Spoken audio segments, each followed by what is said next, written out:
মুম্বাইয়ের নামি দামি এক মলে দিনে দুপুরে চুরি হয় মহামূল্যবান 5টা লাল হীরা। আর এই কেসের তদন্তে আসে ইন্সপেক্টর জাসবিন্দার। এসেই কেন যেন 3 জনকে সন্দেহ করে জেলে পুরে দেয়, কারণ তার মন বলেছে এই 3 জনের কেউ একজন হীরা চুরি করেছে। কিন্তু টুইস্ট আসে তখনই যখন হাজার চেষ্টা করেও জাসবিন্দার এদের কারোর বিপক্ষেই কোনো প্রমাণ সংগ্রহ করতে পারে না। সবাই যখন এদের চোর মানতে নারাজ, তখন জাসবিন্দার নিজের জেদকে সত্য প্রমাণে রীতিমতো পাগলের মতো আচরণ করতে থাকে। এই 3 জন একসময় বেকসুর খালাসও পেয়ে যায়, কিন্তু দীর্ঘ 15 বছর পরও জাসবিন্দার এই কেসকে ভোলে না, কারণ সে আজও বিশ্বাস করে এই 3 নম্বর অপরাধী সিকান্দারই সেই হীরা চোর। তবে চোর পুলিশের এই খেলা জমে ওঠে ঠিক তখনই যখন 15 বছর পর এই 2 জন মুখোমুখি হয় আর খুলতে থাকে একের পর এক রহস্যের জট। প্রশ্ন হলো, জাসবিন্দার কেন সিকান্দারের পেছনে এভাবে পড়েছিল?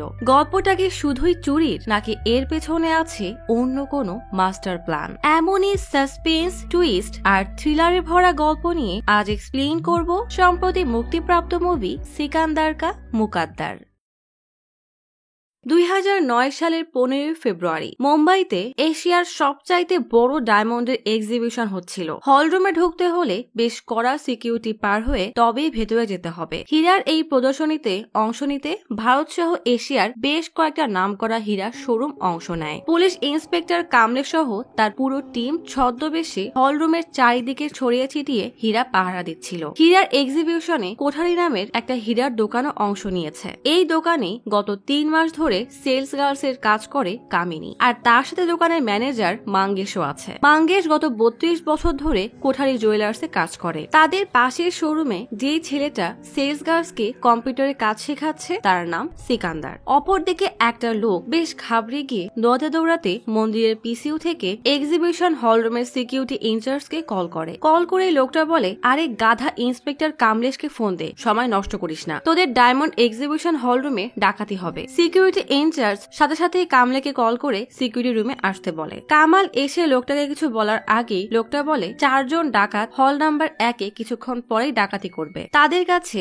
AK-47 আর টিয়ার গ্যাস আছে। 4 জনের ফেকারিতে যে নাম আছে তা হলো শিরিশ, গোলাম, রাজেন্দ্র আর বিজেশ। একথা বলেই লোকটা ফোন রেখে দিলে সিকিউরিটি ইনচার্জ কামলেকে বলে, এই নামের গেট পাস রেজিস্টার করা হয়েছে। তখনই ইন্সপেক্টর কামলে দেখে কেউ একজন মাস্ক পরে সিসিটিভি কেবল কেটে দিয়েছে। সাথে সাথেই কামলে হলের ইমার্জেন্সি অ্যালার্ম বাজিয়ে সবাইকে হল থেকে বের হতে বলে। এক্সিবিশন হল থেকে বের করে সবাইকে লাইনে দাঁড় করানো হয়। এদিকে ইমার্জেন্সি অ্যালার্ম শুনে সেই ডাকাতগুলো বের হতে গেলেই পুলিশ তাদের উপরে গুলি করে। বেশ কিছুক্ষণ গোলাগুলির পরে পুলিশ 4 জন ডাকাতকেই মেরে ফেলে। অনেকক্ষণ ধরে আটকে রাখার কারণে হলের ভেতরে সবাই বেশ বিরক্ত হচ্ছিল। কনস্টেবল বলে, যতক্ষণ অ্যাম্বুলেন্স এসে ডেড বডি না নিয়ে যাবে ততক্ষণ কেউ বাইরে যেতে পারবে না। কিছুক্ষণ পরেই অ্যাম্বুলেন্স এসে লাশ নিয়ে গেলে সবাইকে আবারও মেইন হলরুমে ফিরিয়ে আনা হয়। হলরুমে ঢুকতেই কিছু একটা চোখে পড়লে কামিনী দৌড়ে তাদের স্টলের দিকে যায়। কেউ কাচের বাক্স ভেঙে তাদের শোরুমের সবচাইতে দামি ডায়মন্ডটা চুরি করে নিয়ে গেছে। চিৎকার চেঁচামেচি শুনে মাঙ্গেশ ছুটে আসলে কামিনী বলে, এই বাক্সে 5টা লাল হীরা ছিল,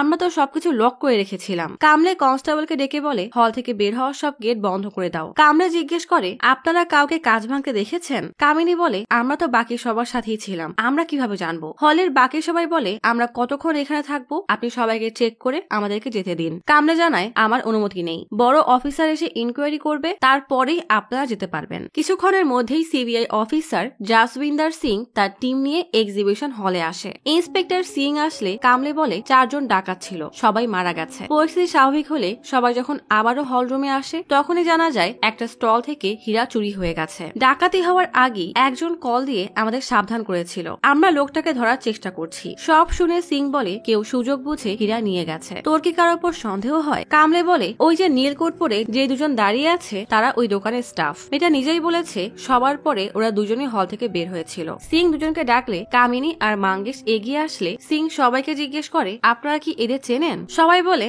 হ্যাঁ, আমাদের শোরুম আর ওদের শোরুম একই মার্কেটে। সিং কামিনী আর মাঙ্গেশকে যেতে বলে হল রুমের ইনচার্জকে বলে, সিসিটিভিতে যতটুকু রেকর্ড হয়েছে সেটুকুই নিয়ে আসো। সিং দোতলায় এসে সবাইকে বলে, অ্যালার্ম বাজার আগে যে যেখানে দাঁড়িয়ে ছিল ঠিক সেভাবে স্বাভাবিকভাবেই নিজের জায়গায় গিয়ে দাঁড়ান। সবাই নিজের নিজের জায়গায় গিয়ে দাঁড়ালে সিং সিসিটিভি ফুটেজ অনুযায়ী সবাইকে চেক করতে শুরু করে। সব চেক করার পরে সিং বলে 18, 19 আর 13 নম্বর দোকানে যারা আছেন তারা বাদে বাকি সবাই হলরুম থেকে বেরিয়ে বাইরে গিয়ে দাঁড়ান। কামিনীদের শোরুম আর পাশে দুটা শোরুম বাদে বাকি সবাই চলে গেলে সিং নিচে নেমে আসে। সিং আর জুনিয়র অফিসার গোরপারেকে বলে সবার নাম, ঠিকানা আর পেশাগুলো নোট করো। সিকান্দার এসে বলে আমার নাম সিকান্দার শর্মা, আমি কম্পিউটার টেকনিশিয়ান, বাসা কানপুর। গোরপারে জিজ্ঞেস করে কানপুরে বাসা তো মুম্বাইতে কি করছেন? সিকান্দার কোনো জবাব না দিলে গোরপারে বলে আপনি ওই দোকানের সামনে দাঁড়িয়েছিলেন কেন? সিকান্দার বলে আমি কাজ করছিলাম, কাজ শেষ হলে এক দোকান থেকে অন্য দোকানে যাচ্ছিলাম, তখনই অ্যালার্ম বেজে ওঠে। গোরপারে বলে আচ্ছা, সিসিটিভি রেকর্ডিং কোথায় সেভ হয়? সিকান্দার জানায় এটা তো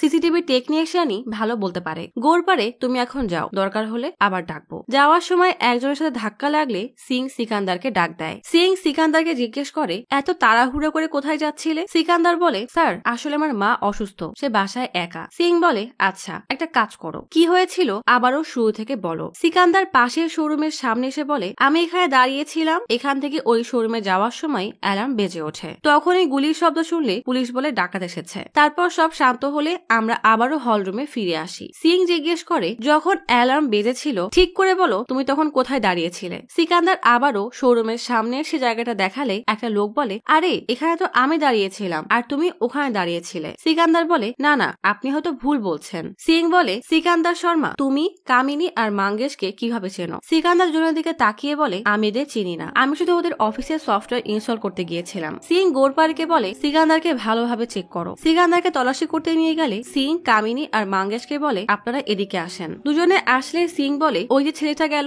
ওর নাম কি? কামিনী বলে আমি জানি না, হয়তো অফিসে এসেছিল কিন্তু আমি চিনি না। আজ কি হয়েছিল জানতে চাইলে কামিনী বলে অ্যালার্ম শুনে আমরা সবাই বাক্সে তালা মেরে সবার সাথে হলের স্টোর রুমে চলে যাই। ফিরে এসে দেখি বাক্সের কাঁচ ভেঙে লাল রঙের 5টা হীরা নিয়ে গেছে। হীরার দাম জিজ্ঞেস করলে মাঙ্গেশ জানায় কমপক্ষে 50 থেকে 60 কোটি তো হবেই। দাম শুনে সিং যেন আকাশ থেকে পড়ে। এতক্ষণ সে ভাবছিল হয়তো এটা কোনো ছোটখাটো চুরি। সাথে সাথেই সিং তার সিনিয়রকে কল দিয়ে জানালে সিনিয়র বলে আমি সব জেনেই তোমাকে ওখানে পাঠিয়েছি, ওই দোকানের মালিক মিনিস্টারের আত্মীয়, তাই যা করার তাড়াতাড়ি করো। তখনই গোরপার এসে জানায় সিকান্দারকে তল্লাশি করে কিছুই পাওয়া যায়নি। সিকান্দার বলে আমার মা অসুস্থ, বাসায় একটা কল করে জানাতে হবে, আমার ফিরতে লেট হবে। সিকান্দার বাসার পাশে দোকানে কল করে জানায় তার ফিরতে লেট হবে। লোকটা যেন সিকান্দারের মাকে গিয়ে একটু জানিয়ে দেয়। ফোন রাখতেই সিং সিকান্দারকে কল দিয়ে আবারও কল করে কনফার্ম হয় যে সিকান্দার ঠিক বলছে কিনা। ফোন রাখতেই সিং সিকান্দারকে ধাক্কা মেরে কামিনী আর মাঙ্গেশের কাছে পাঠিয়ে বলে আমি জানি হীরা তোমাদের মধ্যেই কেউ চুরি করেছে, হয় তোমরা 3 জন মিলে চুরি করেছো,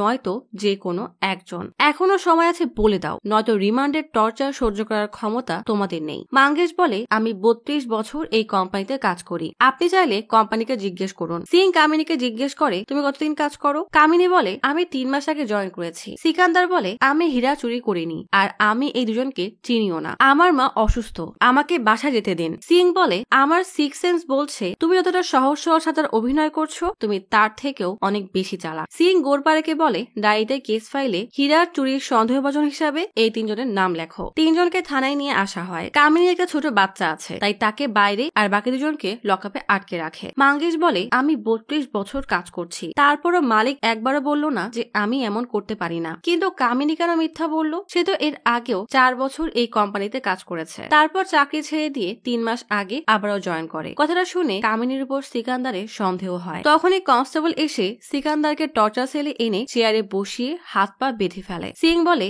এখনই ভয় পাচ্ছিস? কাল যখন 1 সপ্তাহ জন্য রিমান্ডে আনবো তখন কি করবি? সিং চলে যাওয়ার সময় সিকান্দার বলে আপনার 100% কেস সলভ করার রেজাল্ট কি এভাবে টর্চার করে বানিয়েছেন? সিং এগিয়ে এসে সিকান্দারের গালে কষে 2টা চড় দিলে সিকান্দার বলে আমি চোর না, যেদিন আপনি আপনার ভুল বুঝতে পারবেন প্রমিস করেন সেদিন আমার চোখে চোখ রেখে ক্ষমা চাইবেন। এই ঘটনার 15 বছর পার হয়ে যায়। হীরা চুরি কেস সলভ করতে না পেরে এই 15 বছরে ইন্সপেক্টর সিং লজ্জায় সবসময় নেশা করে মাতাল হয়ে পড়ে থাকতো। এই সব কারণে ডিপার্টমেন্ট থেকে ইন্সপেক্টর সিং কে সাসপেন্ড করা হয়। অফিস থেকে বের হয়ে সে ফ্যামিলি কোর্টে আসে। আজ তার ডিভোর্সের শুনানি। সিং এর মানসিক অবস্থা দিন দিন খারাপ হওয়ার কারণে স্ত্রী কৌশালিয়াও তার সাথে থাকতে চায় না। ডিভোর্সের শুনানি শেষ হলে সিং তার স্ত্রীকে বলে আজও আমি তোমাকে সেই আগের দিনের মতোই ভালোবাসি। কৌশালিয়া একসময় পাত্তা না দিয়ে বলে সময় মতো টাকা পাঠিয়ে দিও, নয়তো বাকি সম্পত্তিগুলো আমার নামে হয়ে যাবে। একদিনেই সব হারিয়ে সিং বারে বসে একটার পরে একটা ড্রিঙ্কস করতেই থাকে। তখনই তার খবরই আবুধাবি থেকে কল দিয়ে বলে আপনার শত্রু কাল ইন্ডিয়া ফিরবে, আবুধাবিতে তার ভিসার মেয়াদ শেষ। সিং বলে ওর নাম্বারটা মেসেজ করে দে। নম্বর পেয়ে সিং সিকান্দারকে কল দিয়ে বলে আমি ইন্সপেক্টর জাসবিন্দার সিং বলছি। জাসবিন্দারের নাম শুনেই সিকান্দারের পুলিশের সেই টর্চারের কথা মনে পড়ে যায়। জাসবিন্দার বলে আজ আমাকে সাসপেন্ড করা হয়েছে আর আজই আমার ডিভোর্স হয়েছে। সিকান্দার জিজ্ঞেস করে এসব আমাকে কেন বলছেন? জাসবিন্দার বলে কারণ আজ আমার সব হিসাব বন্ধ হয়ে যাচ্ছে, শুধু তোমার হিসাব বাকি, ভাবলাম তোমার হিসাবটাও বন্ধ করে দেই। তুমি ঠিক বলেছিলে, আসলেই আমার অনুমান ভুল ছিল, তুমি চুরি করোনি। আমি তোমার কাছে ক্ষমা চাইবার জন্যই কল করেছি। জাসবিন্দারের মুখে এসব শুনে সিকান্দার যেন শান্তি ফিরে পায়, কিন্তু সিকান্দার বলে আপনি মনে হয় ভুলে গেছেন, আমি বলেছিলাম যেদিন আপনি ভুল বুঝতে পারবেন আমার সামনে বসে চোখে চোখ রেখে ক্ষমা চাইতে হবে। জাসবিন্দার বলে আচ্ছা ঠিক আছে, ঠিকানা পাঠিয়ে দিচ্ছি, কাল ইন্ডিয়া ফিরে আমার সাথে দেখা করো। জাসবিন্দারের মুখে সরি শুনে সিকান্দার একটা বেঞ্চে বসে খুশিতে কান্না করতে শুরু করে। 15 বছর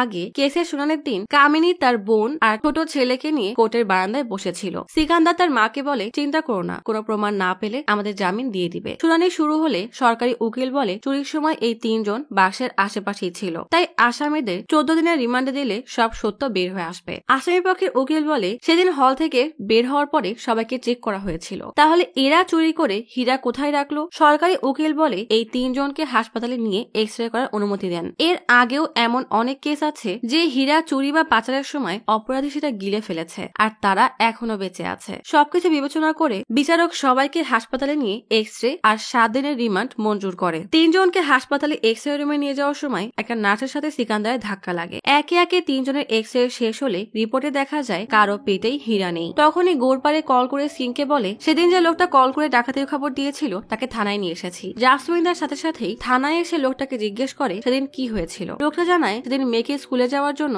অটোতে তুলে দেওয়ার আগে একবার ড্রাইভারের চেহারা দেখতে হয় না, আমি দৌড়ে অটোর পিছু করলেও সেটা ততক্ষণে অনেক দূরে চলে গেছে। লোকটা আমাকে বলে ভয় পেও না, তোমার মেয়ে ফিরে আসবে, তুমি শুধু আমাদের একটা কাজ করে দাও। তোমার প্যান্টের ডান পকেটে একটা পেপার আছে, পেপারে যে ডায়লগ লেখা আছে সেটা ওই নম্বরে কল করে বলতে হবে। তারপর আমি পাশের মন্দিরের পিছেও থেকে ওই নম্বরে কল করে পেপারে লেখা ডায়লগ বলি। জাসমিন্দার সেই পেপারটা নিয়ে মাঙ্গেশ, কামিনী আর সিকান্দারকে দেখিয়ে জিজ্ঞেস করে এদের কাউকে চেনো? অনুপ নামের সেই লোকটা সবাইকে খুব ভালো করে দেখে বলে না, এদের কাউকে আমি চিনি না। সবাইকে ডটার সেলে নিয়ে গেলে কামিনী কাঁদতে কাঁদতে বলে আমি আপনাকে বারবার বলেছি আমি হীরার ব্যাপারে কিছুই জানি না, আমি সত্যি বলছি, আমার বাসায় ছোট 2টা বাচ্চা আছে, আমাকে যেতে দিন। অন্য রুমে সিকান্দারকে একটা চেয়ারে 4 হাত পা বেঁধে প্রচন্ড টর্চার করতে থাকে। রিমান্ডের 7 দিন শেষ হলে সবাইকে আবারও কোর্টে তোলা হয়। আসামি পক্ষের উকিল বলে 7 দিন রিমান্ডে নেওয়ার পরও পুলিশ কিছুই প্রমাণ করতে পারেনি। জাসমিন্দার বিচারককে বলে আমি নিশ্চিত এই 3 জন হীরা হয়তো গিলে ফেলেছে, নয়তো কোথাও লুকিয়ে রেখেছে। অ্যারেস্ট আর রিমান্ডের মাঝেই এরা কারোর সাথে দেখা করে হীরাটাকে দিয়ে দিয়েছে। বিচারক বলে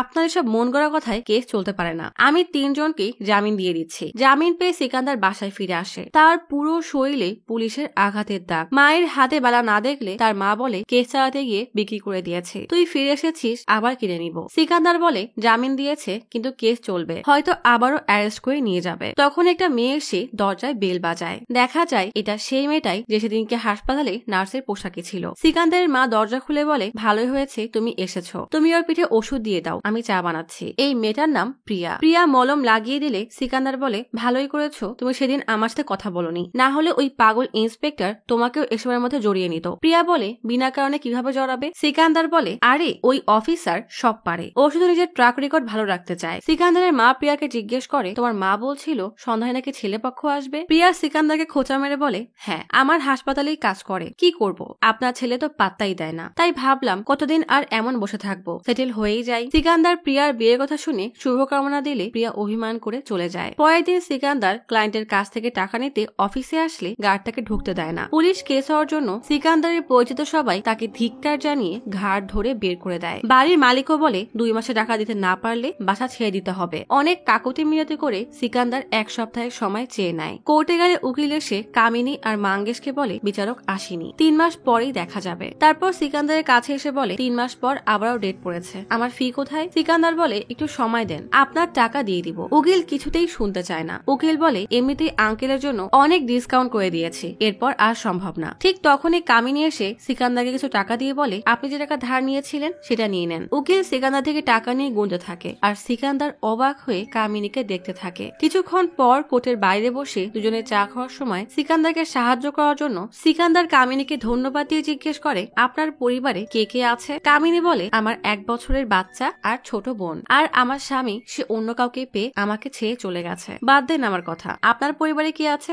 সিকান্দার বলে, শুধুই মা। জানেন, সেদিন আমি এক্সিবিশনে যেতামই না, আমার অন্য এক জায়গায় যাওয়ার কথা ছিল, কিন্তু লাস্ট মোমেন্টে মনে হলো নতুন যে অ্যাপ ইনস্টল করেছে ওগুলো চেক করে আসি, এত বড় ইভেন্টে যদি কোনো সমস্যা হয় তাই। আর দেখেন ভাগ্য কি। কামিনী বলে, ভাগ্যকে দোষ দিয়ে কি লাভ, তাহলে যা ভালো হওয়ার থাকে সেটাও খারাপ হয়ে যায়। কামিনীর এত সুন্দর চিন্তা ভাবনা শুনে সিকান্দার তাকে অবাক হয়ে দেখতে থাকে। এতদিন জীবনে এমন কাউকে পায়নি যে তাকে এভাবে বোঝাবে, এভাবে পাশে থাকবে। সিকান্দার কামিনীকে ধীরে ধীরে পছন্দ করা শুরু করে। বাসায় ফেরার পথে বৃষ্টি শুরু হলে দুজনে দৌড়ে এক ছাউনির নিচে আসলে কামিনীর সেখানে কিছু ছেলের পাশে দাঁড়ায়। সিকান্দার কামিনীকে সরিয়ে অপর পাশে নিয়ে আসে যেন কারো ধাক্কা না লাগে। সিকান্দারের এতটা যত্ন কামিনীর বেশ ভালোই লাগে। সিকান্দারের মাথা ভিজে যাচ্ছে দেখে তার মাথায় ফাইল ধরে, মানে কামিনীও তাকে পছন্দ করতে শুরু করেছে। সিকান্দার এক্সকেভেটরের চাকরি নেয়। কাজ করতে করতে একদিন কামিনীকে সারপ্রাইজ দেওয়ার জন্য এক্সকেভেটরের মাথায় উঠিয়ে সেটা অনেক উঁচুতে নিয়ে কামিনীকে পুরো শহর দেখায়। হাসি খুশি দুজনেই সমুদ্রের পাড়ে বসে আছে। হঠাৎ সিকান্দারের একটা কল আসে। কিছুক্ষণ পরে সিকান্দার তার ফ্ল্যাটে আসে, দেখে অসংখ্য মানুষের ভিড়। সিকান্দার ভিড় ঠেলে ভেতরে এসে দেখে তার মা নিথর হয়ে শুয়ে আছে, মানে সিকান্দারের মা মারা গেছে। সিকান্দার অঝরে কান্না করতে থাকে। দুনিয়াতে আপন বলতে তার একমাত্র মাই ছিল, সেও তাকে ফেলে চলে গেল। এখানে থাকার আর কোনো কারণ নেই, তাই সিকান্দার এই বাসা ছেড়ে দেয় আর কামিনীর বাসায় শিফট হয়ে যায়। এরপরই তারা কোর্ট ম্যারেজ করে নেয়। গল্প চলে আসে বর্তমানে। প্লেনে বসে সিকান্দার পুরনো সেসব দিনের কথাই মনে করছিল। এদিকে জাসবিন্দার একটা রুফটপ রেস্টুরেন্টে দাঁড়িয়ে সিকান্দারের অপেক্ষা করছে। সিকান্দার দিল্লি এয়ারপোর্টে পৌঁছালে মানিশ তাকে নিতে আসে। গাড়িতে উঠে মানিশ বলে, রবিবার বাসায় দাওয়াত রেখেছি, তোকে কিন্তু আসতেই হবে, মানা করবি না। সিকান্দার বলে, আচ্ছা ঠিক আছে। তোর কাজকর্ম কেমন চলছে? মানিশ বলে, ভালোই, সবকিছু তোর জন্যই হয়েছে। লকডাউনে তুই যদি টাকা না পাঠাতি তাহলে আজকে কিছুই করতে পারতাম না, তোকে অসংখ্য ধন্যবাদ। সিকান্দার বলে, কি বলছিস? তুই আমার জন্য যা করেছিস তার কাছে এসব কিছুই না।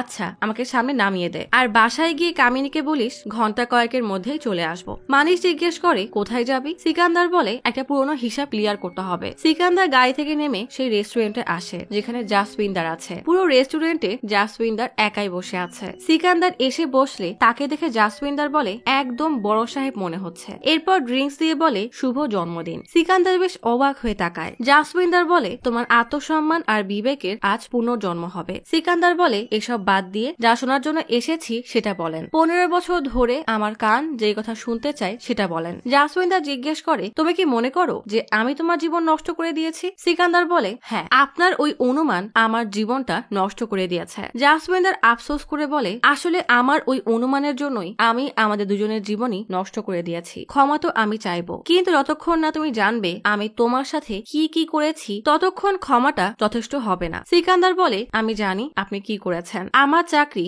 আমি আপনার জন্য হারিয়েছি, আমার ব্যবসা আপনার জন্য বন্ধ হয়েছে, আমাকে বাসা ছাড়তে হয়েছে, এই শহর ছাড়তে হয়েছে। 15 বছর আমি মুম্বাইয়ের বাইরে ছিলাম শুধুমাত্র আপনার জন্য। আমি সব জানি। জাসবিন্দার বলে, তুমি কিছুই জানো না। বলতে পারো মুম্বাই ছাড়ার পরে তোমার সাথে কি কি হয়েছে? সিকান্দার কিছুটা অবাক হলেও মুচকি হাসি দিয়ে বলে, আমাদের আইনে বলে যতক্ষণ না দোষী প্রমাণিত হচ্ছে ততক্ষণ কাউকে আসামি বলা যাবে না, কিন্তু আমাদের সমাজ সেদিনই আসামি মেনে নেয় যেদিন আপনার মতো অফিসার আমার মতো মানুষের নামে এফআইআর লেখে। তখন আমার একটা সফর শুরু হয় যার নাম অপরাধী, কিন্তু তার কোনো প্রমাণ ছিল না, আজও নেই, কারণ আমি নির্দোষ। গল্প চলে আসে 15 বছর আগে। আদালতে 30 থেকে 40 মিনিট পার হওয়ার পরও বিচারকের কোনো খবর নেই। কিছুক্ষণ পর মহুরি এসে বলে কেসের পরবর্তী ডেট 2 জানুয়ারি। তখনই মনীষ এসে সিকান্দারকে বাইরে নিয়ে আসে। মনীষ বলে, আগ্রায় আমার মামা থাকে, তার গ্লাসের ফ্যাক্টরি আছে, তার সাথে তোর সম্পর্কে কথা বলেছি। এই শহরের তুলনায় আগ্রা খুবই সস্তা জায়গা। সিকান্দার বলে, আমি গ্লাসের কোনো কাজই জানি না। মনীষ বলে, দেখ যতক্ষণ ভালো কোনো কাজ না পাস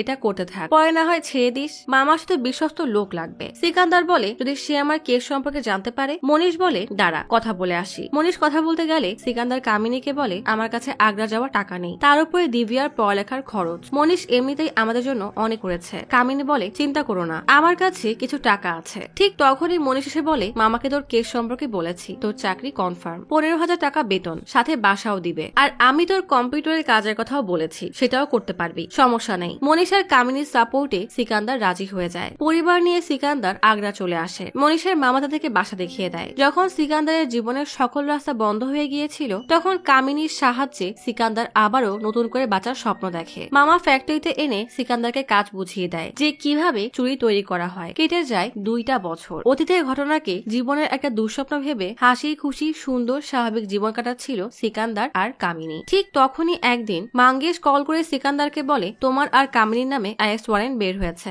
পুলিশ বলেছে তোমরা নাকি পলাতক। সিকান্দার বলে, তা উকিল বলেনি যে আমরা আগ্রা শিফট হয়ে গেছি? মাঙ্গেশ বলে, সে তো বলছে 6 মাস ধরে টাকা পায় না, তুমি এখানে চলে আসো, কিছু টাকা দিয়ে ওয়ারেন্ট ক্যান্সেল করো। উকিল বলছে নতুন বিচারক নাকি অনেক স্ট্রিক্ট। বেচারা সিকান্দার চিন্তায় পড়ে যায়। রাতে ছাদে তাজমহলের সামনে দাঁড়িয়ে সিকান্দার গভীর চিন্তায় মগ্ন। তখনই কামিনী এসে বলে, কি এত চিন্তা করছো? সিকান্দার বলে, আমাকে কাল মুম্বাই যেতে হবে। কামিনী জিজ্ঞেস করে, আমিও কি যাব? সিকান্দার বলে, না, আমি একা গেলেই হবে। কামিনী জীবনের এত যন্ত্রণায় অতিষ্ঠ হয়ে বলে, আর কতদিন এভাবে কাটাবো? কবে এই ঝামেলা থেকে বের হব? সিকান্দার বলে, তুমি আসার আগে আমিও এটাই ভাবছিলাম, কবে স্বাভাবিকভাবে জীবনযাপন করতে পারবো কে জানে। পরের দিন সিকান্দার আদালতে আসে। বিচারক কেসের কার্যক্রম শুরু করার আগে দেখে জাসবিন্দার আসেনি। উকিল বলে, একটা গুরুত্বপূর্ণ কেসে জাসবিন্দার আটকে যাওয়ার কারণে আসতে পারিনি, 1 মাস পরে যেন শুনানি দেওয়া হয়। বিচারক বলে, কেসের ইনচার্জ জাসবিন্দার এখনো পর্যন্ত 3 জনের বিপক্ষে কোনো প্রমাণ আনতে পারেনি, আর এটাও প্রমাণ করতে পারেনি যে তারা কিভাবে এই চুরির সাথে জড়িত।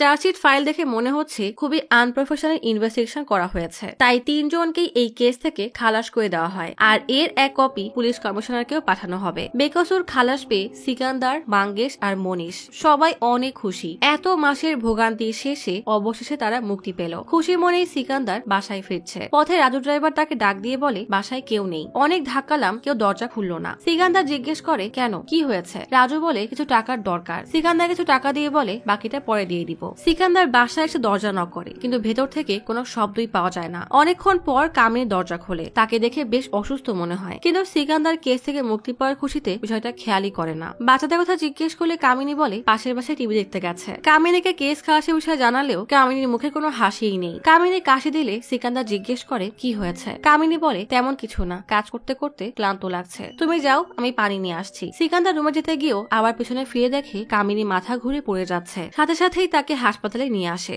ডক্টর চেক করতে করতে কামিনীকে জিজ্ঞেস করে, এই অবস্থা কতদিন ধরে? কামিনী বলে, 4 থেকে 5 দিন হবে। ডক্টর রুম থেকে বেরিয়ে এসে সিকান্দারকে বলে, আগে কেন আনেননি? সিকান্দার বলে, আমি তো এখানে ছিলামই না, কি হয়েছে? ডক্টর সিটি স্ক্যান রিপোর্ট দেখিয়ে বলে, ওর ফুসফুসে পানি ঢুকেছে, ভর্তি করাতে হবে, তুমি গিয়ে এখনই এই ওষুধটা নিয়ে আসো। সিকান্দারের মাথায় যেন আকাশ ভেঙে পড়ে। একটা ঝামেলা থেকে বের হতে পারলো না, এখন আরো এক বিপদ। চিকিৎসার এত টাকা সে কোথায় পাবে? হাত জোর করে বলে, ওকে ভর্তি করিয়ে চিকিৎসা শুরু করুন, আমি কালকের মধ্যে যেভাবেই হোক টাকা দিয়ে দিব। ডক্টর সিকান্দারের কথায় রাজি হয়ে যায়। ভর্তি করাতে সময় লাগবে, তাই কামিনী বলে, বাচ্চারা বাসায় একা, তুমি যাও দেখে আসো। সিকান্দার ওয়ার্ড বয়কে খেয়াল রাখতে বলে বাসায় এসে দেখে বাচ্চারা বাইরে ল্যাগেজের উপরে বসা। সিকান্দার দিব্যাকে জিজ্ঞেস করে, এসব কি করেছে? দিব্যা বলে, মামা বের করে দিয়েছে, বলেছে তোমরা নাকি চোর। সিকান্দার রেগে মামার বাসা দিকে তেড়ে আসলে মামা দরজা খুলে বলে, কি হয়েছে? এত রাতে এত হই হুল্লোড় কেন করছো? আমি কোনো চোরের সাথে কথা বলবো না। সিকান্দার বলে, আমি চোর না। মামা বলে, ভালো হয়েছে, তোমাকে আমার আর দরকার নেই। সিকান্দার বলে, আমার বেতন দিয়ে দিন। মামা বলে, কালকে ফ্যাক্টরিতে এসে নিয়ে যাবে। সিকান্দার বলে, আপনি তো কাল পর্যন্ত অপেক্ষা করেননি, বাচ্চাদের এই রাতে রাস্তায় নামিয়ে দিয়েছেন। মামা কথা না বাড়িয়ে টাকা দিয়ে দেয়। সিকান্দার বাচ্চাদেরকে নিয়ে এক ধর্মশালায় রেখে দিব্যাকে বলে, তোমার দিদি রেখা আন্টির কাছে আছে, তোমরা ঘুমাও, আমি নিয়ে আসছি। ধর্মশালা থেকে বের হয়ে একটু সামনে আসতেই সিকান্দারকে ছিনতাইকারীরা ধরে ফোন ছুঁড়ে ভেঙে ফেলে, আর যা টাকা ছিল তাও নিয়ে চলে যায়। এই যেন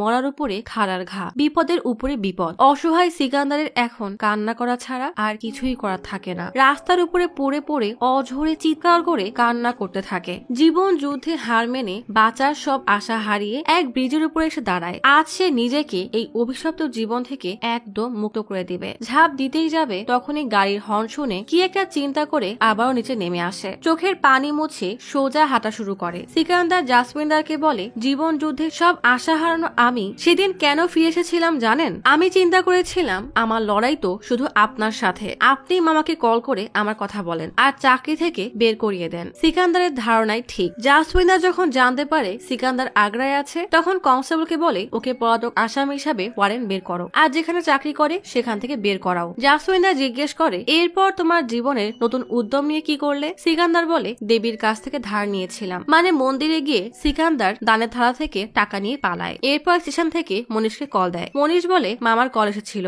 আমি সব জানি, তুই চিন্তা করিস না। সিকান্দার বলে একটা শেষ উপকার কর। মনীষ জিজ্ঞেস করে আবুধাবি যাবি? এমন বিপদের দিনে সিকান্দার আর কিছু চিন্তা না করে রাজি হয়ে যায়। 3 মাস পরে মনীষের সাহায্যে সিকান্দার আবুধাবি পৌঁছায়। প্রথমে সেখানে কনস্ট্রাকশনের কাজ নেয়। যখনই জীবনে একের পর এক আঘাত থেকে কিছুটা সামনে উঠেছিল, তখনই প্রথমে দেবীর দানের থালার আর মনীষের ঋণ সবার আগে শোধ করে। এরপর কামিনীর চিকিৎসার টাকা আর বাচ্চাদের পড়ালেখার টাকাও পাঠানো শুরু করে। জীবনের সবকিছু ধীরে ধীরে স্বাভাবিক হচ্ছিল। জাসওয়িন্দা জিজ্ঞেস করে, আরে ওই তাবাসসুম সম্পর্কে কিছু তো বলো, আমার লোক বলছিল তোমাকে প্রায় আবুধাবিতে তার সাথে দেখা যায়। সিকান্দার তাচ্ছিল্য করে তাকালে জাসওয়িন্দার বলে, আমি তোমাকে জাজ করছি না, কিন্তু এত বড় একটা চ্যাপ্টারকে ইগনোর করা কি ঠিক বলো? সিকান্দার হেসে বলে, আপনার মতো বাজে চিন্তা ভাবনার মানুষের ভাবনা আর কতই বা ভালো হবে, কিন্তু ঠিকই আছে, তাবাসসুম সম্পর্কে জানার আপনার অধিকার আছে। গল্প চলে আসে আবুধাবিতে। সিকান্দারের যাওয়ার 4 বছর পরে সিকান্দার তখন অন্য এক কোম্পানির প্রজেক্ট ম্যানেজার হয়ে যায়। সেখানে পরিচয় হয় তাবাসসুমের সাথে।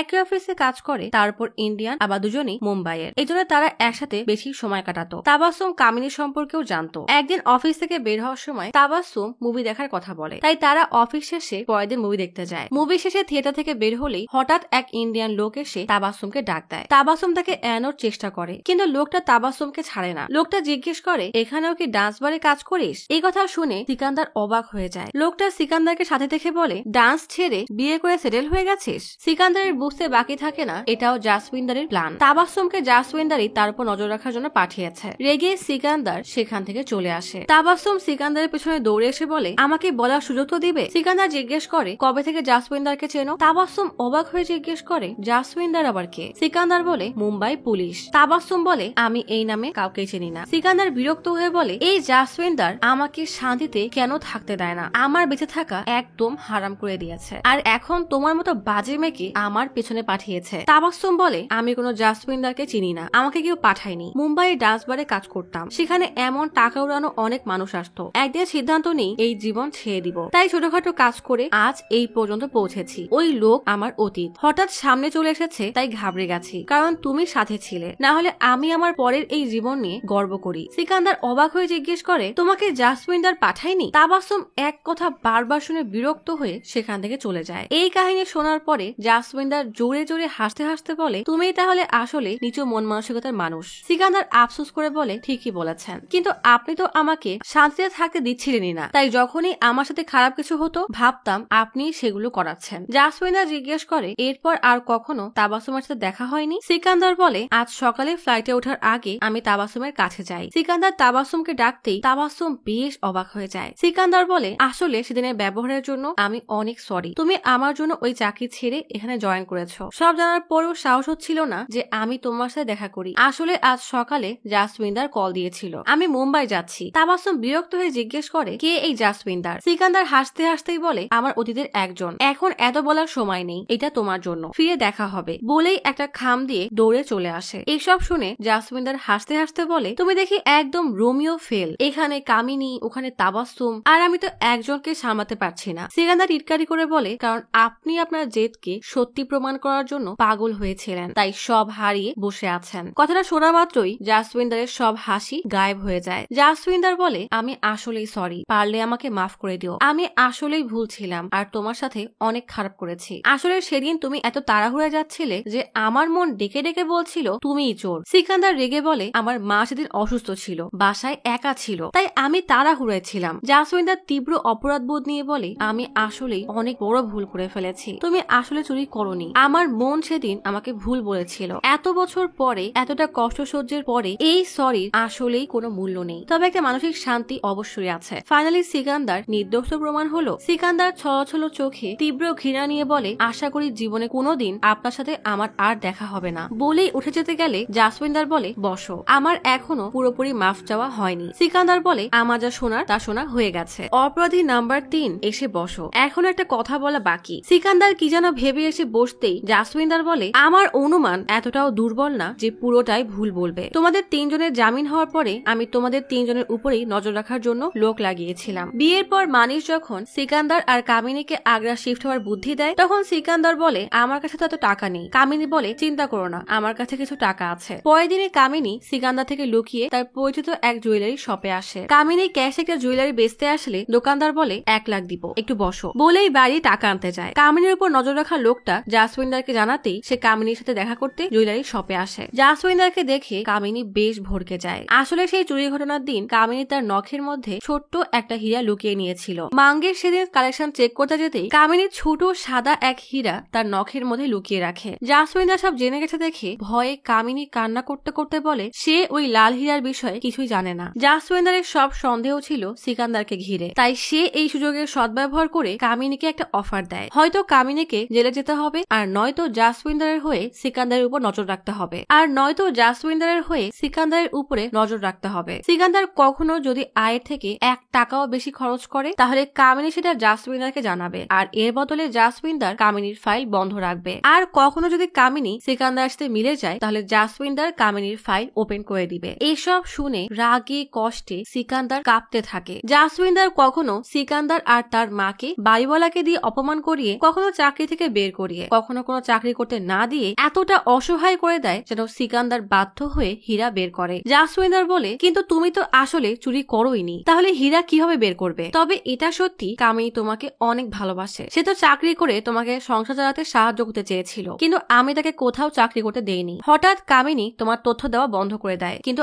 আমিও কম নাকি, আমি খোঁজ নিয়ে তোমাদের দুইজনের আগ্রার লোকেশনও খুঁজে বের করি। এরপর যখন তোমরা কেসের খালাস হলে তখন আমার রাগের বাঁধ ভেঙে যায়। এরপর কামিনীর হঠাৎ অসুস্থ হওয়া, মামার তোমাকে বাচ্চা সহ ঘর থেকে আর চাকরি থেকে বের করে দেওয়া, এমনকি গলিতে ওই ছিনতাই, সবকিছু আমি করেছিলাম। সেই ভয়ানক রাতের কথা মনে পড়তেই সিকান্দার ছলো ছলো চোখে বলে আপনি আমাকে একটু শান্তিতে বাঁচতেও দেননি। জাসউইন্দার বলে আমি তোমাকে মরতেও তো দেইনি। সেদিন যখন তুমি পুলের ব্রিজের উপরে উঠে নিজেকে শেষ করতে যাচ্ছিলে তখন একটা গাড়ির হর্ন শুনে তুমি হুঁশ ফিরে পেয়েছিলে, মনে আছে? সেই লম্বা হর্ন আমি বাজিয়েছিলাম। একটা লোক কতটা বদমাইশ হলে কাউকে এতটা যন্ত্রণা দিতে পারে সব মনে করে সিকান্দারের চোখ থেকে টপ টপ করে পানি পড়তে থাকে। সিকান্দার উঠে জাসউইন্দারের দিকে তাকালে জাসউইন্দার বলে আই এম সরি। রাগে কষ্টে সিকান্দার জাসউইন্দারকে কষে এক চড় মেরে ফুপিয়ে কান্না করতে করতে বের হয়ে যায়। জীবনে একটা ভালোবাসার মানুষ ছিল যাকে সিকান্দার এতটা বিশ্বাস করত। এই জাসউইন্দার সেই বিশ্বাসটাও ভেঙে সিকান্দারকে একদম একা করে দিয়েছে, তাও শুধুমাত্র তার জেদকে সত্যি প্রমাণ করার জন্য। এসব ভাবতে ভাবতেই কান্না করতে করতে অটোতে করে সিকান্দার তার বাসায় ফিরে আসে। সে কোনোভাবেই কামিনীর এই ভয়ানক সত্য মানতে পারছে না। সিকান্দার বাসায় আসতেই কামিনী অনেক খুশি হয়ে সিকান্দারকে জড়িয়ে ধরে বলে এত দেরি কেন হলো? তুমি আসবে শুনে আমি তো অফিস থেকেও জলদি চলে এসেছি। সিকান্দার বলে বাসাটা আসলেই খুব সুন্দর করে সাজিয়েছো। কামিনী পানি নিয়ে আসলে সিকান্দার জিজ্ঞেস করে বান্টি আর দিব্যা কোথায়? কামিনী বলে বান্টি হোস্টেলে কাল পরশু চলে আসবে আর দিব্যা একটু পরেই আসবে। বাসায় কেউ নেই শুনে সিকান্দার কামিনীকে টেনে ডাইনিং টেবিলে বসিয়ে বলে জাসউইন্দার আমাকে ডেকেছিল। জাসউইন্দারের নামটা শুনতেই কামিনীর হাসি মাখা মুখটা মলিন হয়ে যায়। কামিনী ইতস্তত করে জিজ্ঞেস করে ডেকেছিল কেন? সিকান্দার বলে আমার কাছে মাফ চেয়েছে, মেনে নিয়েছে যে আমি চোর না আর সে ভুল ছিল, আর সে আমাকে তোমার বিষয়ে বলেছে। কথাটা শোনা মাত্রই কামিনীর মুখ ফ্যাকাশে হয়ে যায়। সিকান্দার ছলো ছলো চোখে জিজ্ঞেস করে কেন করলে এমন? অপরাধ বোধে কামিনীর চোখ থেকে টপ টপ করে পানি পড়তে থাকে। কামিনী বলে আমি এসব করতে চাইনি, কখনো করতামও না, কিন্তু বান্টি আর দিব্যার জন্য করতে বাধ্য হয়েছিলাম, না হলে আমি কখনোই তোমাকে মিথ্যা বলতাম না। সিকান্দার কান্না করতে করতে বলে তুমি এই পর্যন্ত আমাকে অনেক সাপোর্ট করেছো, হয়তো ভাগ্যে আমাদের একসাথে চলার সময় এতটুকুই লেখা ছিল। কামিনী কান্না করতে করতে না বলতে থাকে। এভাবে যে বিশ্বাস ভেঙেছে সিকান্দার হয়তো তার সাথে আর এক মুহূর্ত না থাকার সিদ্ধান্ত নিয়ে নিয়েছে। তাই সিকান্দার বলে আমি এই বাসা তোমার নামে করে দিব আর প্রতি মাসে টাকাও পাঠাবো। কামিনীও বলে আমি এসব কিচ্ছু চাই না, শুধু তোমাকে চাই। সিকান্দার বলে কাগজে কলমে ডিভোর্স চাইলে সেটাও দিয়ে দিব, আমার জন্য অবশ্য এসবের কোনো মূল্য নেই। বলে উঠে চলে যেতে গেলে কামিনী সিকান্দারের কাছে অসহায়ের মতো কাকুতি মিনতি করে যেন সিকান্দার তাকে এভাবে ফেলে না যায়। সিকান্দার বলে আমি তো কখনো তোমার সাথে ছিলামই না। কামিনী কান্না করতে করতে বলে এতগুলো বছর একসাথে আছি, অন্তত সেই জন্য হলেও একটা সুযোগ দাও। সিকান্দার পরম যত্নে কামিনীর কপালে চুমু দিয়ে বলে এত বছর ধরে সবাইকে শুধু সুযোগ দিয়েই গেছি। বলেই কামিনীকে একা ফেলে বের হয়ে যায়। এক জাতি ছাউনিতে এসে চুপচাপ দাঁড়িয়ে থাকে। কিছুক্ষণ পরেই একটা বাস আসতেই সিকান্দার সেই বাসে উঠে পড়ে। সারা রাতে জার্নি করে কখনো গাড়িতে কখনো বাইকে চড়ে বহু দূরের এক বাংলোর মতো জায়গায় আসে। তবে সিকান্দারের চোখে মুখে কষ্টের কোনো ছাপই নেই। একজনের কাছে এসে প্রিয়ার কথা জিজ্ঞেস করতেই সে প্রিয়াকে দেখিয়ে দেয়। বহু বছরের অপেক্ষার পরে কাউকে পাওয়ার খুশি সিকান্দারের চোখে মুখে স্পষ্ট দেখা যাচ্ছে। তার বেস্ট ফ্রেন্ড প্রিয়াকে দেখেই খুশিতে জড়িয়ে ধরে। প্রিয়া জানায় সে এখন বেশ ভালোই আছে। প্রিয়া আসলে এখানে গাছের তত্ত্বাবধানের কাজ করে। সিকান্দার আমতা আমতা করতে থাকলে প্রিয়া বেশ খুশি মনেই তাকে নিয়ে হাঁটতে হাঁটতে একটা সুন্দর বাগানের মতো জায়গায় আসে, যার আশেপাশে যেদিকে চোখ যায় সেদিকে শুধু ফুল গাছে ভরা। এই বাগানের মাঝের কিছু বেঞ্চে বনসাই রাখা, তার মাঝের মাটির পাত্রে রাখা সুন্দর এক বনসাই দেখে সিকান্দার ধীরে ধীরে তার দিকে এগিয়ে আসে। সিকান্দার যেন কোনোভাবেই বিশ্বাস করতে পারছে না। হারিয়ে যাওয়া কিছুকে ফিরে পাওয়ার আনন্দে মানুষ যেমন ছটফট করে, আজ সিকান্দারেরও তেমনই অবস্থা। জি, ঠিকই ধরেছেন, এই গাছের নিচেই বহু কাঙ্ক্ষিত সেই লাল হীরা পুঁতে রাখা। আসলে সেদিন সবাই চলে যেতেই সিকান্দার সুযোগ বুঝে কাজ ভেঙে হীরাগুলো চুরি করে। এই হীরার জন্যই সে হারিয়েছে বহু কিছু। ফাইনালি সেই হীরাকে পেয়ে সিকান্দার বনসাইটা বুকে জড়িয়ে নেয়। সিকান্দার প্রিয়াকে বলে, ফাইনালি জাসউইন্দার হার মেনে নিয়ে আমার কাছে মাফ চেয়েছে, আবুধাবি পৌঁছে টাকা পাঠিয়ে দিব। প্রিয়া বলে, এসব কখনো টাকার জন্য করিনি, ভালো থেকো। সিকান্দার বাইকে উঠে রওনা দেয় বাসের উদ্দেশ্যে। আর এখানেই শেষ হয়। আরে না না, দাঁড়ান, গল্প তো এখনো বাকি। সিকান্দার বাসে চড়ে মনে মনে হাজার জল্পনা কল্পনা বুনছিল। তখনই পেছন থেকে জাসউইন্দার সিকান্দারের মাথায় বন্দুক তাক করে। ব্যাস হয়ে গেল তো। জাসউইন্দার সিকান্দারকে নিয়ে নেমে নির্জন এক পাহাড়ের উপরে আসে। সিকান্দারের হাতে হ্যান্ডকাফ দিয়ে বেঁধে রাখে। বেচারা সিকান্দার এত উঁচু জায়গা দেখে ভয়ে কাঁপতে কাঁপতে তাকে ছাড়তে বলে। জাসউইন্দার হাসতে হাসতে মাটির পটটা ধরে আছড়ে ফেলে। এরপর মাটি থেকে ছোট এক পলি বের করে, যার মধ্যে রাখা ফুলের পাপড়ি খুলতেই তাতে সেই লাল হীরা পেয়ে যায়। তাড়াতাড়ি কৌশালিয়াকে কল দিয়ে বলে, আমার অনুমান ঠিকই ছিল, 3 নম্বর সন্ত্রাসী সিকান্দার শর্মাই হীরা চুরি করেছে। সিকান্দার তখন পেছনে হ্যান্ডকাফ ভাঙার চেষ্টায় ব্যস্ত। কৌশালিয়া সাবলীল ভাবেই বলে, আমি তো 15 বছর আগেই তোমার কথা বিশ্বাস করেছিলাম। তুমি এই কথা দুনিয়াকে বিশ্বাস করানোর জন্য 15 বছর খামোখাই পাগলামি করেছো, কারণ তোমার কাছে দুনিয়াটা বেশি গুরুত্বপূর্ণ। জাসউইন্দার বলে, কিন্তু আমি তো ঠিক ছিলাম, তাই না? সিকান্দারই চোর। কৌশালিয়া জিজ্ঞেস করে, তুমি যদি সত্যি ঠিক ছিলে তাহলে আমরা আজ একসাথে কেন নেই? আর এই কেসের জন্য তুমি আমি অনেক মূল্যবান একটা সম্পর্ক হারিয়েছি। শুনে খুশি হলাম তুমি সিকান্দারকে পেয়ে গেছো, রাখি বলেই কল কেটে দেয়। জাসউইন্দারের কাছে আসলেই এর কোনো উত্তর নেই। এত বছর পর জিতেও সে আজ হেরেই গেল। সিকান্দার জিজ্ঞেস করে, তা এসব বুদ্ধি পেলেন কোথায়? জাসউইন্দার বলে, সেদিন আমার স্ত্রী ডিভোর্স দিয়ে চলে যায়। আমি একা বেঞ্চে বসে ভাবতে থাকি। হঠাৎ আমার মনে হয় যতক্ষণ আমি হার মেনে না নিব ততক্ষণ তুইও হিয়া নিতে আসবি না। আমি জেদ ধরে আছি বলেই তুইও অপেক্ষা করছিস, আর তাই আমার তোকে বিশ্বাস করাতে হবে যে আমি হার মেনে নিয়েছি। তবে আফসোস, এটা বুঝতে আমার 15 বছর লেগে গেছে। জীবনে তোর মতো মাসুম চেহারার ক্রিমিনাল আমি আসলেই দেখিনি। তুই আসলেই সিকান্দার। এবার বল এসব কিভাবে করেছিস? সিকান্দার বলে, এক্সিবিশনের অ্যানাউন্সমেন্টের পরে আমার 8 থেকে 10টা কাস্টমার ছিল যাদের কম্পিউটার ঠিক করতে যেতাম, তাই আমি প্রায় ওই মলে যাতায়াত করতাম। প্রায় যাওয়া আসায় মলে কিছু স্টাফের সাথে আমার বেশ ভালোই সম্পর্ক ছিল। তাদের মধ্যে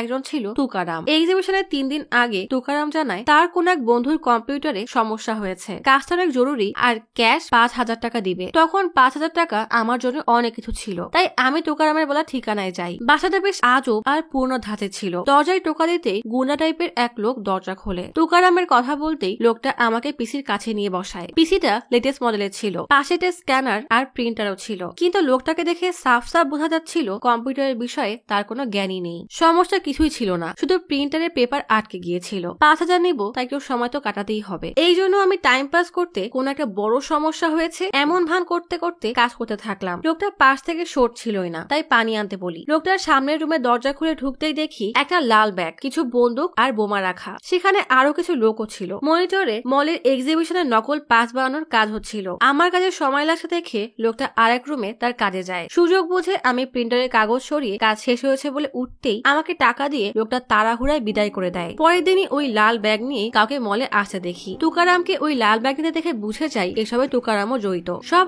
অবজার্ভ করে বুঝতে পারি এরা আসলে এই এক্সিবিশনে ডাকাতি করার প্ল্যান করছে। তাই সেদিন থেকে তুকারামকে ফলো করতে শুরু করি। তুকারাম ওই আড্ডায় পৌঁছে প্ল্যানিং এ ব্যস্ত ছিল। তাদের প্ল্যান শুনে আমি নিজে একটা প্ল্যান বানাই। সব শুনে বুঝতে পারি এরা 15 তারিখ 10টার সময় রেড দিবে, তাই আমাকে এখন 2টা কাজ করতে হবে। জাসউইন্দার বলে, এক, ওদের রেড ব্যর্থ করতে হবে, আর দ্বিতীয়, হীরা চুরি করে বের হতে হবে। তাহলে এসবে অনুপকে কেন জড়ালি? সিকান্দার বলে, অনুপকে আমি সবসময় মলের বিপরীত পাশের বাস স্ট্যান্ডে মেয়েকে অটোতে ওঠাতে দেখতাম। চুরির দিন সকালে সুযোগ বুঝে অনুপের পকেটে চিরকুট দিয়ে দেই। এরপর এক্সিবিশনের কয়েক ঘন্টা আগে অনুপকে দিয়ে ইন্সপেক্টরকে কল দেওয়াই যেন এক্সিবিশন বন্ধ করে দেয়। প্ল্যান অনুযায়ী তাই হয়। ইন্সপেক্টর এক্সিবিশন বন্ধ করতে ফায়ার অ্যালার্ম বাজিয়ে দেয়। সবাই তাড়াহুড়ায় বের হতে থাকে। আমি ভালো করে জানতাম এমন সময় পুলিশ সবাইকে কোথায় জড়ো করবে, কারণ আমি এর আগেও আগুন লাগলে কি করতে হয় তার ক্লাস করেছিলাম। সবাই বের হয়ে হল ফাঁকা হতেই আমি তাদের বের করে দেওয়ার নাটক করি, আর হল ফাঁকা হতেই কাজ ভেঙে হীরা নিয়ে নেই। আর আমি এটাও ভালো করে জানতাম এমন এমন সিচুয়েশনে কেউ মারা গেলে বা কেউ আহত হলে সরকারি হাসপাতাল থেকে অ্যাম্বুলেন্স আসবে। জাসমিন্দার আফসোস করে বলে, আমি সবসময় ভাবতাম তোর সাথে কোনো পুলিশ জড়িত, হাসপাতাল বা নার্স এই অ্যাঙ্গেল তোমার মাথায় আসেইনি। তা ওই মেয়ের সাথে তোর এমন কি সম্পর্ক ছিল যে সেও তোর মতো ধৈর্য ধরে এত বছর অপেক্ষা করলো? সিকান্দার বলে, প্রিয়া আমার প্রতিবেশী ছিল আর আমার খুব ভালো বন্ধু। এতটা অভাব অনটনের জীবন কাটাতে কাটাতে আমি সবসময় টাকা কামানোর নতুন নতুন পথ খুঁজতাম, যেটা প্রিয়াকে সবসময় শেয়ার করতাম। আমি তাকে এসবের জন্য রাজি করাই, আমাকে অনেক পছন্দ করতো, তাই আমার জন্য রাজি হয়ে যায়। সেদিন যেভাবেই হোক নেক্সো মলে তাকে থাকতেই হবে, তাই হাসপাতালে ডিউটি করার সময় সুযোগ বুঝে কম্পিউটারে বসে তার শিডিউল বদলে দেয়। এরপর মেডিকেল টিম লাস্টেতে আসলে আমি সুযোগ বুঝে প্রিয়ার হাতে হীরা দিয়ে দেই, আর তার মাথায় এটাও ঢুকিয়ে দিয়েছিলাম যে এই হীরা তাকে ততক্ষণ সেফ রাখতে হবে ততক্ষণ না আমার নাম ক্লিয়ার হয়। কি মাস্টার প্ল্যানিং ভাবা যায়। জাসমিন্দা জিজ্ঞেস করে, তুই কবে জানতে পেরেছিস যে কামিনীও আমার জন্য কাজ করছে? সিকান্দার টিটকারির এক হাসি দিয়ে বলে, সেদিন আগ্রা ব্রিজে আপনি হর্ন দিয়েছিলেন, তখন আমি বুঝে গিয়েছিলাম, কারণ ওই এক রাতেই আমার সাথে অনেক কিছু হয়েছিল, তাই আমার সন্দেহ হয় এই সবের পেছনে আপনার হাত নিশ্চয়ই আছে। সেদিন আমি বুঝতে পারি আপনি ঠিক কিভাবে দাঁত কামড়ে আমার পেছনে পড়ে আছেন। জাসমিন্দার বন্দুক দিয়ে সিকান্দারের দিকে এগোতে থাকে, তারপর কোশি একটা না বরং দুইটা চট দিয়ে জিজ্ঞেস করে, এখন কেমন লাগছে? এত কিছু করে কি পেলে? হীরা আমার কাছে, তুই এখানে হ্যান্ডকাফে বাঁধা। আর কোনো উপায় না দেখে সিকান্দার জাসমিন্দারকে অনুরোধ করে বলে, একবার ওই হীরাটা দেখাবেন প্লিজ। জাসমিন্দার পকেট থেকে হীরা বের করলে সিকান্দার হাত বাড়িয়ে ধরতে গেলেই জাসমিন্দার হাত সরিয়ে নেয়। সিকান্দার বলে, আমার কাছে আপনার জন্য একটা ডিল আছে। জাসমিন্দার জিজ্ঞেস করে, তাবাসসুমকে যে খাম দিয়েছিলি তাতে কি ছিল? সিকান্দার লাজুক হাসি দিয়ে বলে, ওই খামে একটা চিঠি আর সুইজারল্যান্ডের এয়ার টিকিট ছিল। আসলে খুব ইচ্ছা ছিল এইসব শেষ হয়ে গেলে তাবাসসুমের সাথে সুইজারল্যান্ড ঘুরতে যাব। জাসমিন্দার শয়তানি একটা হাসি দিয়ে বলে, এখানে এই এক হীরা চুরির জন্য সবার জীবন এলোমেলো হয়ে আছে, আর তুই সুইজারল্যান্ডে যাওয়ার প্ল্যান করছিলি? সিকান্দার বলে, আসলে আমরা দুজন একই রকমের। আমি 15 বছর ধরে এই হীরা পাওয়ার তপস্যা করছি, আর আপনি আমাকে ধরার জেদ নিয়ে বসে আছেন। দুজনে জিতে গেছি, আবার দুজনই হেরে গেছি। এই দুনিয়া আমাদের কাউকেই বুঝতে পারবে না, তাই এটাই আমাদের শেষ সুযোগ। বাকি জীবনটা না হয় আরামায়েশেই কাটিয়ে দিই, তো কি বলেন? আমার ডিলটা বলবো? জাসমিন্দার চুপ করে থাকে। তার মানে কি মনতাই সম্মতির লক্ষণ? এটাই বুঝে নিব। শেষমেশ এই হীরা চোর এখন পুলিশের সাথে মিলে তার চুরিটা আজীবনের জন্য ধামাচাপা দিয়ে দিবে। সিকান্দারকে তাহলে কোনোদিনও ধরা পড়বে না।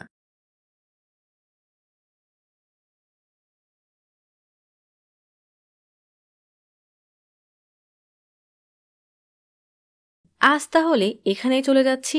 শীঘ্রই ফিরবো নতুন অথবা পুরাতন ইউনিক কোনো মুভির গল্প নিয়ে। ফিরে আসা পর্যন্ত লাইক, কমেন্ট এবং সাবস্ক্রাইব করে অচিরার গপ্পসপের সাথেই থাকুন। পাশে থাকা বেল আইকনটি ক্লিক করে রাখুন। দেখা হবে পরের ভিডিওতে।